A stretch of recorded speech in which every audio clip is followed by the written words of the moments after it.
A educação e os conflitos familiares devem ser vistos como algo que requer sabedoria, dedicação e amor para lidar com tão complicada tarefa. Hoje vamos conversar com Cristiane Beira sobre a família. A mensagem do dia será: para que serve o casamento?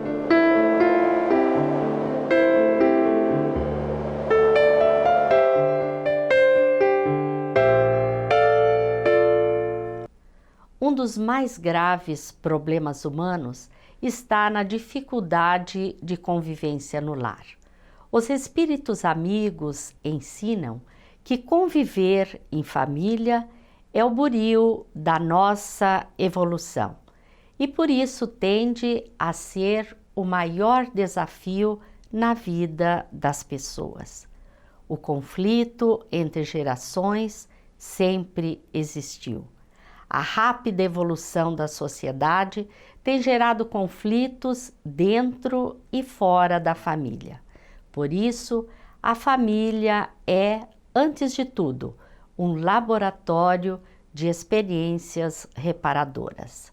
A criança, o jovem, o idoso, todos têm seu papel de fundamental importância na família, e a convivência é um verdadeiro treino de amor. Vamos conversar com Cristiane Beira sobre a família, depois de vermos o Momento Espírita.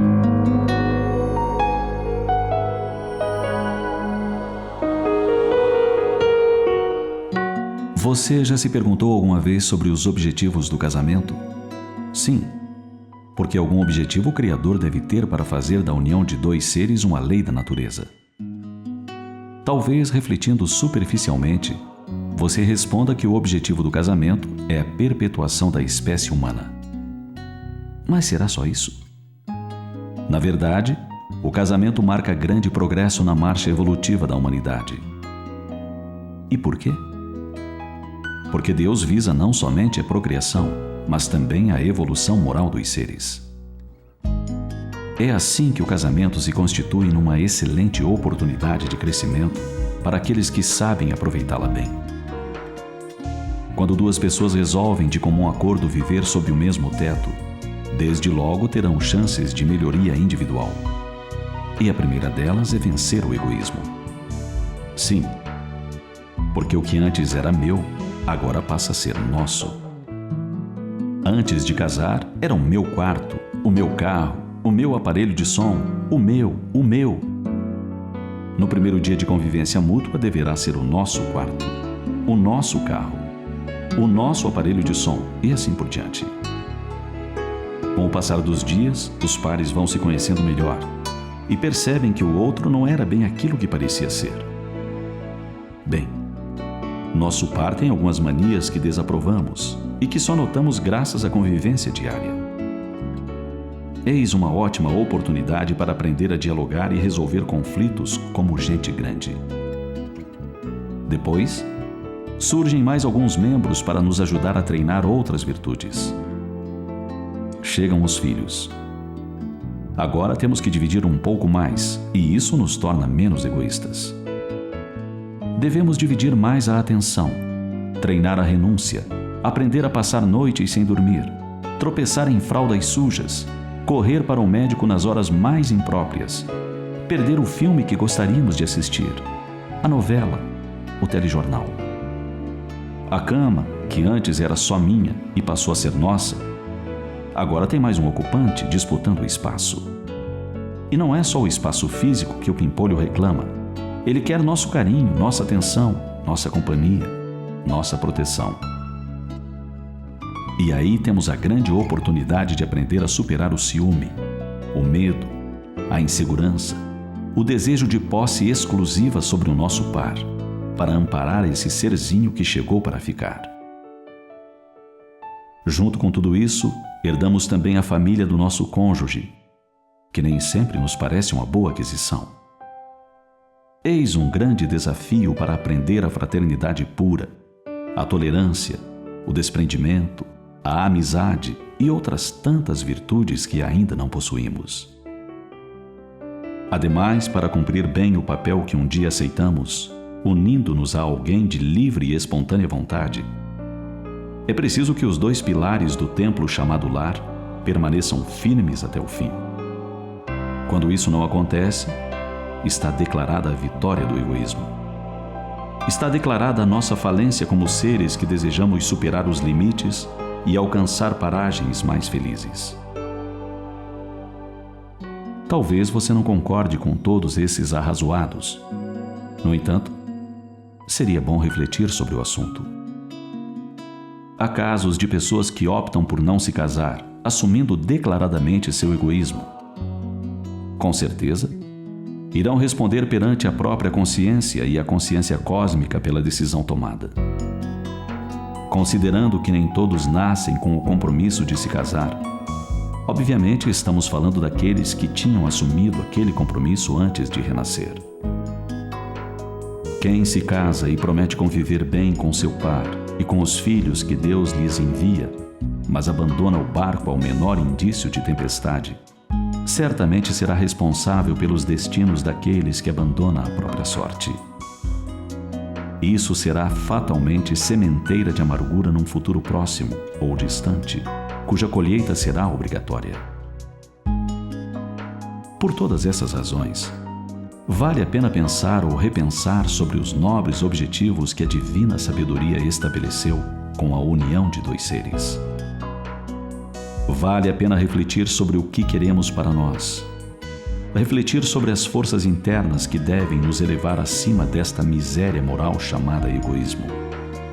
Ou será que vamos jogar a toalha numa demonstração tácita de derrota para esse monstro cruel? Pense nisso. Pense agora. E decida-se pelo amor. O Momento Espírita é um programa radiofônico produzido pela Federação Espírita do Paraná, que está no ar há 25 anos. A mensagem que vimos está no CD número 10 e tem como título Para que serve o casamento? Agora vamos conversar com Cristiane Beira sobre a família. Cristiane, estamos muito felizes em ter você no programa hoje. É uma alegria estar aqui, Ivone. Nós vamos conversar hoje sobre a família. Você poderia nos falar sobre a importância da família para o espírito reencarnado? Sim. A família seria esse primeiro contexto onde ele vai ser inserido.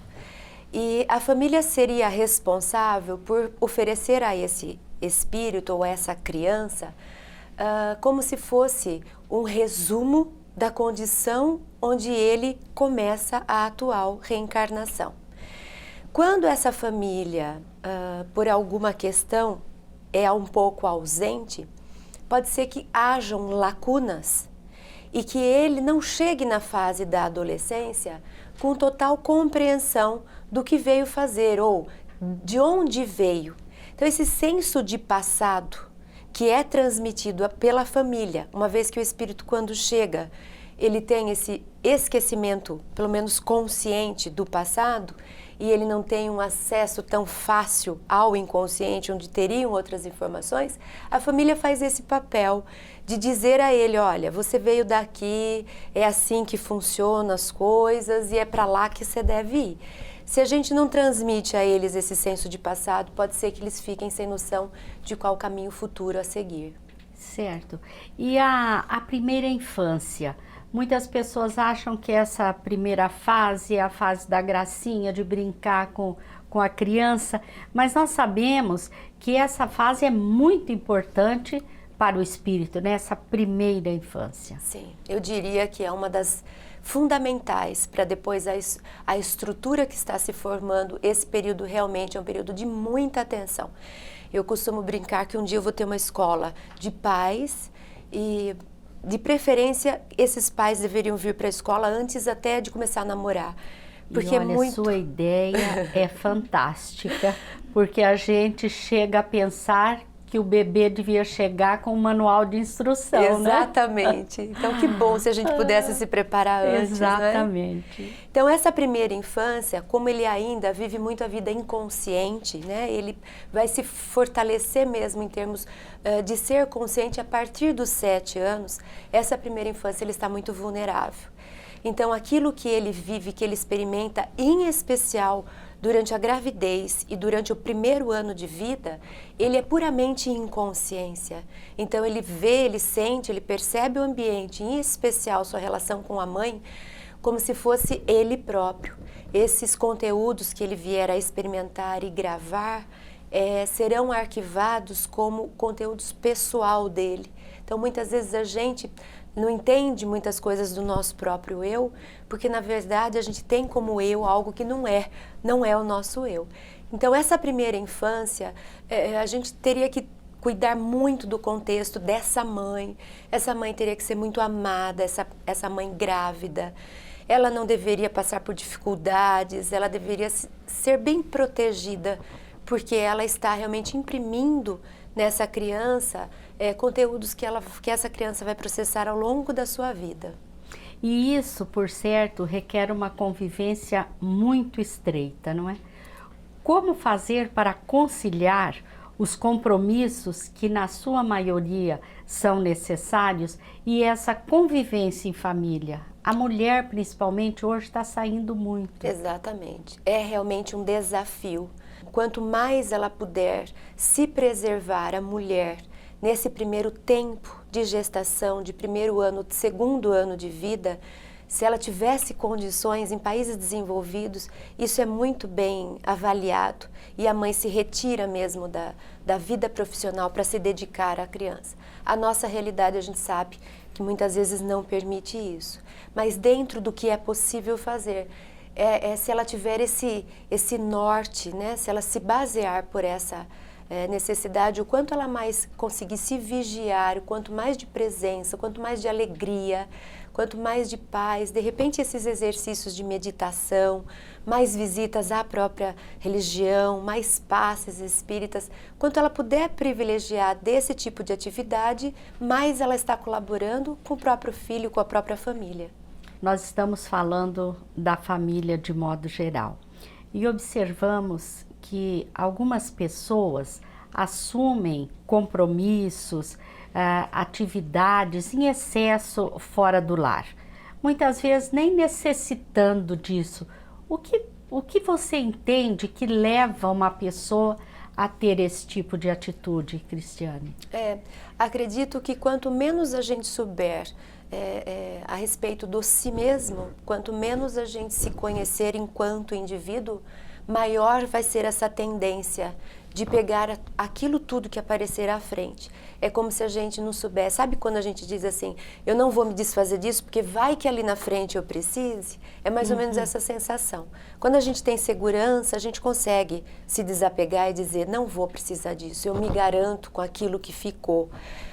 Talvez precise realmente de um fortalecimento em busca do autoconhecimento. Quanto mais eu sei quem eu sou, quanto mais eu compreendo minhas habilidades, minhas limitações, quanto mais eu sei o meu objetivo de vida, mais eu tenho segurança para descartar aquilo que não me preenche, ainda que a sociedade inteira diga que aquilo é o que se deve fazer hoje em dia.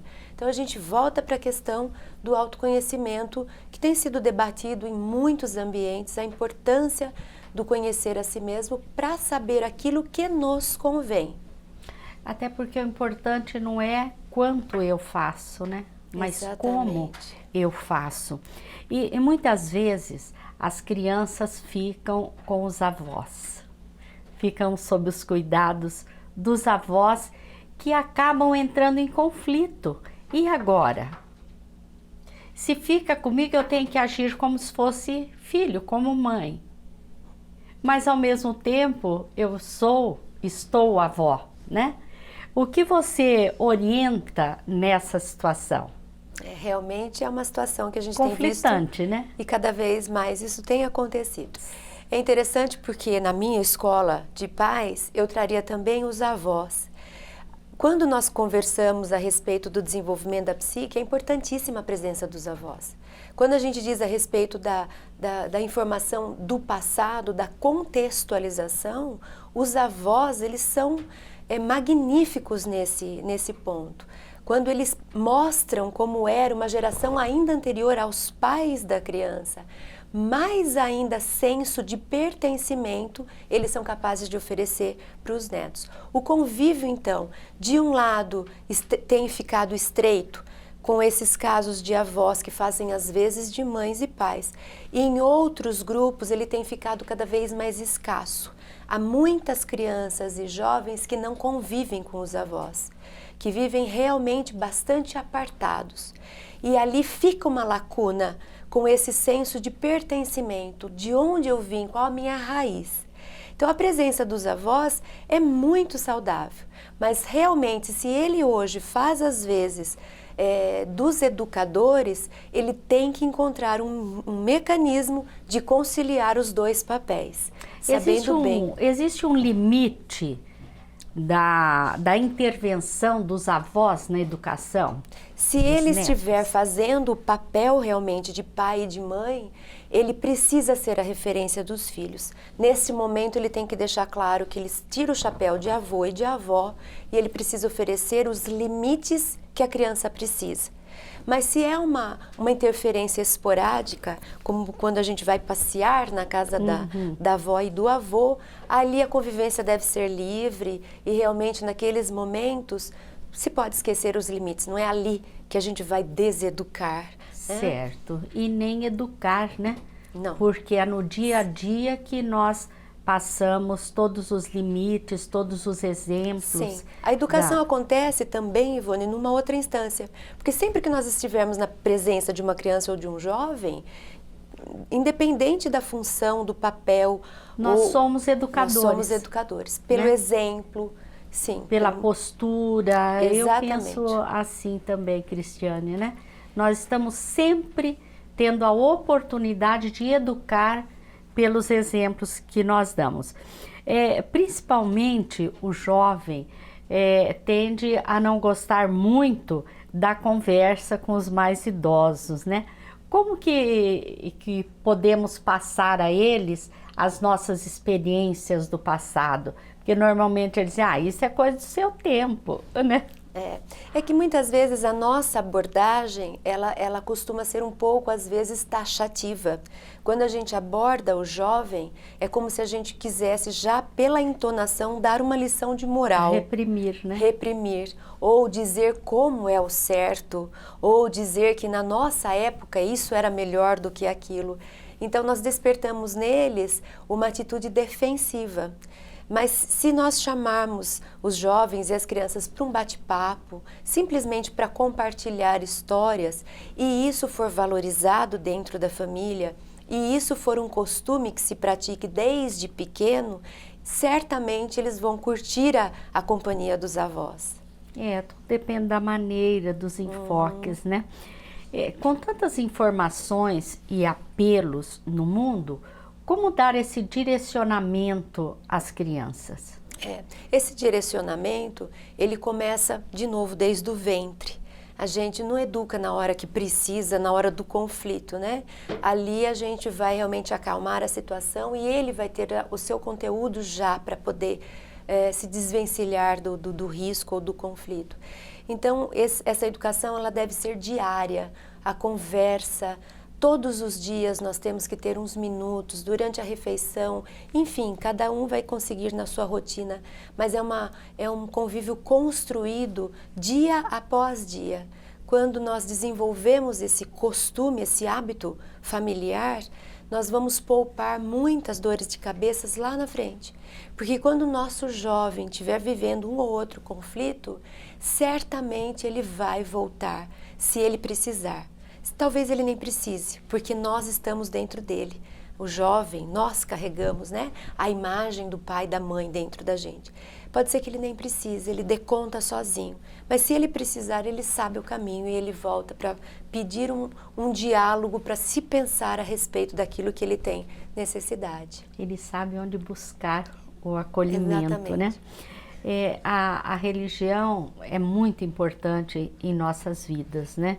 E é importante os pais levarem os seus filhos para a religião desde pequenos, Cristiane? Sim, porque é uma função da psique e a gente precisa desenvolver. Do mesmo jeito que a gente desenvolve com estímulos o intelecto, a parte cognitiva, e a gente desenvolve, oferece estímulos para o corpo, oferecendo atividades físicas, a gente oferece estímulos também para essa psique transcender. Tanto que hoje, se você pegar uma criança do Oriente que pratica meditação, em 2 minutos ela se coloca na posição de meditar e a sua mente já está desconectada desse mundo material e ele já está usufruindo dos benefícios que a meditação causa. E nós aqui, para conseguirmos acerenar o nosso pensamento, levamos um baile dele e muitas vezes não conseguimos.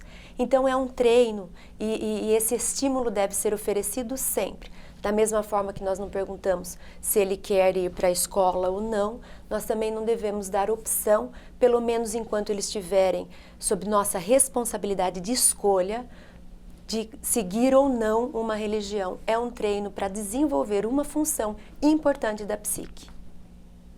Cristiane, nós agradecemos a sua participação.